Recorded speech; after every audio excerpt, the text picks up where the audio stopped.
Hello viewers! In the previous video we looked at examples showcasing consequences of economy idle time. In this video we'll be taking a closer look at the consequences of idling military buildings and military units. In this match, Blue is playing as the Mayans and goes for archers. However, by 25 minutes Blue only has 4 crossbowmen, despite having 2 archery ranges since the 17-minute mark.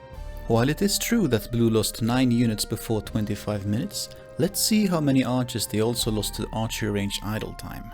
In total, Blue has 561 seconds of archery range idle time in Feudal Age. Divided by the archer creation time 35 seconds, it becomes 16, which is the number of archers Blue lost to archery range idle time only in Feudal Age.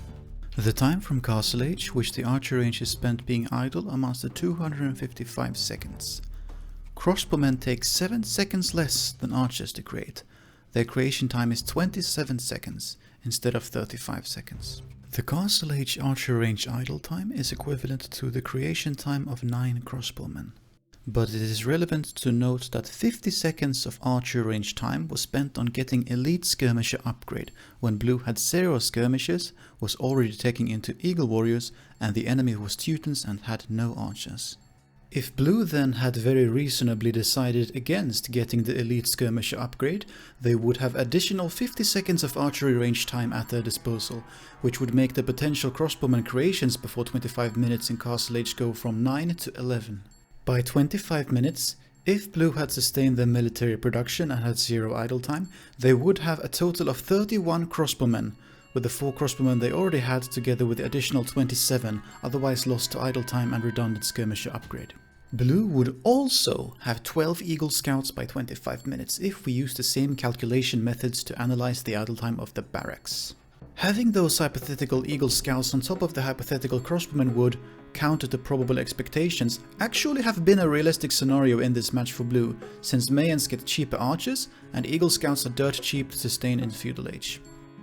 The most notable military unit idle time is the one happening while the player owning the units has a notable lead. One clear example of this is being in the Castle Age and having knights, and not attacking despite the opponent still being in the Feudal Age. Another example is when the player just won a big fight and killed many enemy military units, possibly the opponent's entire army, but instead of capitalizing on the lead and pushing further, the player idles their military and allows the enemy to recover, increasing the opponent's chances of making a comeback. Lower level players often don't like to attack until later when they have at least 6 military units, but I would argue that the benefits of attacking earlier with fewer units eclipse the benefits of attacking later with more units. Take for instance a scout rush.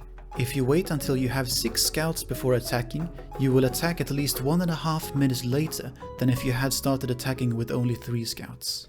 That 1.5 minutes can make a crucial difference, as it's plenty of time for the opponent to finish their walls, scout your stable if they haven't done so already, and make up to 4 additional spearmen.